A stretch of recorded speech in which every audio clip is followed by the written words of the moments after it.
मुंबईत सध्या ऐन उन्हाळ्याच्या दिवसात ढगाळ वातावरण पाहायला मिळत आहे आणि या मागचे नेमकी कारणं काय आहेत, कशामुळे एकूणच या वातावरणामध्ये बदल पाहायला मिळत आहेत, या संदर्भात आपल्यासोबत बोलण्यासाठी प्रादेशिक हवामान विभागाचे वरिष्ठ अधिकारी सुषमा नायर मॅडम आहेत. मॅडम, आपलं जय महाराष्ट्रमध्ये स्वागत आहे. एकूणच आपण पाहतो की गेल्या अनेक दिवसांपासून उन्हाळ्याच्या दिवसांमध्ये खरं तर ढगाळ वातावरण झालेलं पाहायला मिळते आहे. नेमकी काय कारणं आहेत आणि कशामुळे एकंदरीत या वातावरणामध्ये बदल होत आहेत? उन्हाळ्यात अनसीजनल रेन्स म्हणजे अवकाळी पाऊस हे असं it's little bit normal, it happens. आणि आता तुम्हाला काही दिवस असं दिसलं तर back to back western disturbance होतं, पश्चिमी विक्षोभ. And when the western disturbance comes in this season ना, तुम्हाला असं आणि एक ट्रफ पण आहे, तर it gives rise to clouds आणि अनसीजनल रेन आणि गारपीट हे सगळं होतात या सीझनमध्ये. नक्कीच मुंबईमध्ये उष्णतेची लाट सुद्धा त्या ठिकाणी येत्या 2 महिन्यात वाढू शकते का? कारण की एप्रिल आणि मे महिन्यामध्ये जास्त उष्णता ही जाणवते, तर त्या संदर्भात काही अलर्ट्स जारी करण्यात येणार आहेत का? हे बघा, उष्णतेची लाट याचा इशारा जारी करण्यासाठी 2 कंडिशन्स हवं आहे. एक तर 37 डिग्रीचं वर जायला पाहिजे मॅक्झिमम टेम्परेचर, आणि जे सामान्यपेक्षा डिपार्चर आहे टेम्परेचरचं ते पण 4.5च्या वरती जायला पाहिजे. पण आपल्याला असं सिच्युएशन फक्त जास्त बघितलं तर मार्चमध्ये येतात.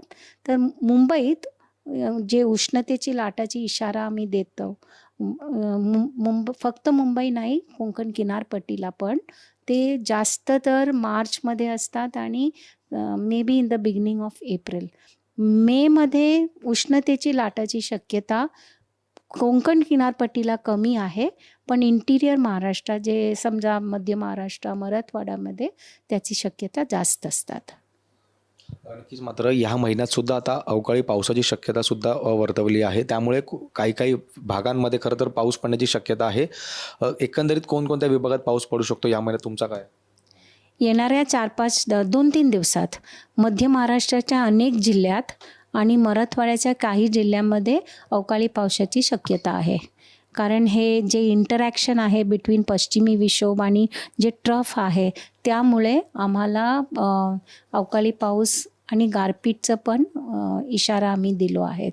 ऑरेंज अलर्ट पण दिला आहेत काही ठिकाणी इन मध्य महाराष्ट्र. नक्कीच. गेल्या वर्षी आपण पाहिलं तर 22 मेला खरं तर पावसाने सुरुवात केली होती. यंदाचं काय म्हणजे आपला अलर्ट आहे किंवा काय अंदाज आहे, कशा यावेळेस पावसाचा इशारा कधीपर्यंत येऊ शकतो?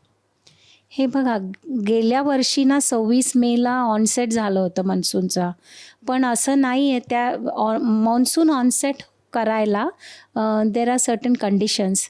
तर दरवर्षी असं फिक्स नाही आहे, इट कॅन चेंज.